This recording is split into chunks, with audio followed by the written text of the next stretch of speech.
What's going on YouTube? Modeling that back at ya. And this is the final reveal of the Hasegawa F-14 Tomcat. So got it sitting on my turntable here, the mirrored base under it.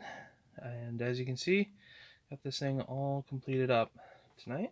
So overall, been a pretty decent build. A few things to note if you're building this kit that you may want to just kind of keep in mind.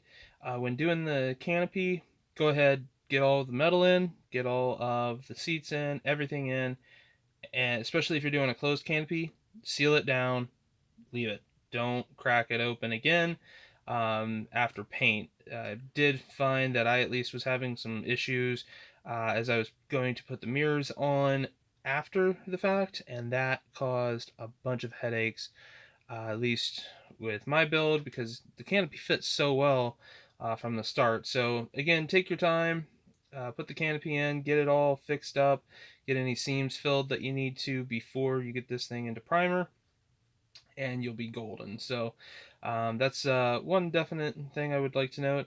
The other thing I have to admit is the gear is extremely fiddly, so just take your time with it. Eventually you'll definitely get it in and it will look great, but it is a bit finicky to get in, a little bit of a pain, especially seeing that with the slip tanks that doesn't tend to like it as well. So um, other than that, pretty good.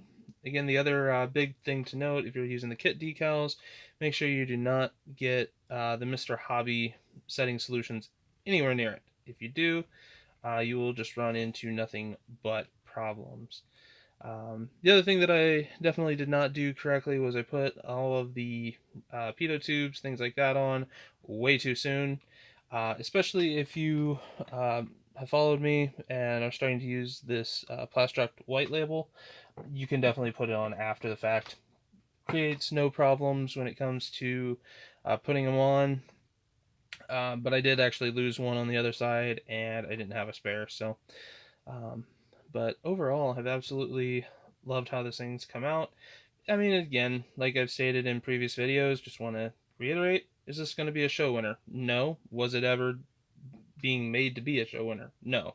There's a lot of shortcuts that I took, built it pretty much box stock, cleaned up a few ejector pins that I knew would be extremely visible, but left a lot that if you look close, you will find them. And they're not tried, I didn't try to hide them, anything like that. So, um, again, colors went down really smooth.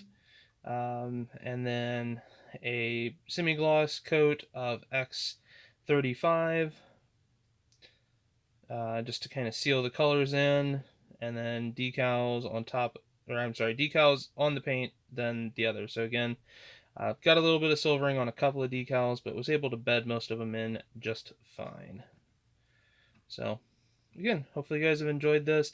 I am going to post a bit of a question up into the comments below. For the comments below, I know I've done quite a few video builds where I've been kind of building each and showing, either weekly updates or some other, update of the build. Do you guys actually enjoy that? Is it helpful to kind of get some of the tips and tricks as I'm going along? Or would you guys prefer just a, you know, here's the kit, because I'm definitely wanting to do the kit reviews, especially on the stuff that is out of production. Um, but do you guys want to continue to see full builds, or would you guys rather just see, again, box review, built kit like this, and showing what it can come out to be, and then me taking a little bit more time maybe to explain the pitfalls of the build? So, a couple of options out there. Just let me know, like I said, down in the comments below. If you're new to the channel, definitely like, share, subscribe, all of that fun stuff. As I'm gonna try to keep the mojo going on this, about a kit every month, month and a half. It's about the fastest I'm able to get through them, working, solid 40. So, anyways, hope you guys have enjoyed the series. Like I said, look forward to hearing from you guys as to what you'd like to see this channel kind of become. So, catch you guys later.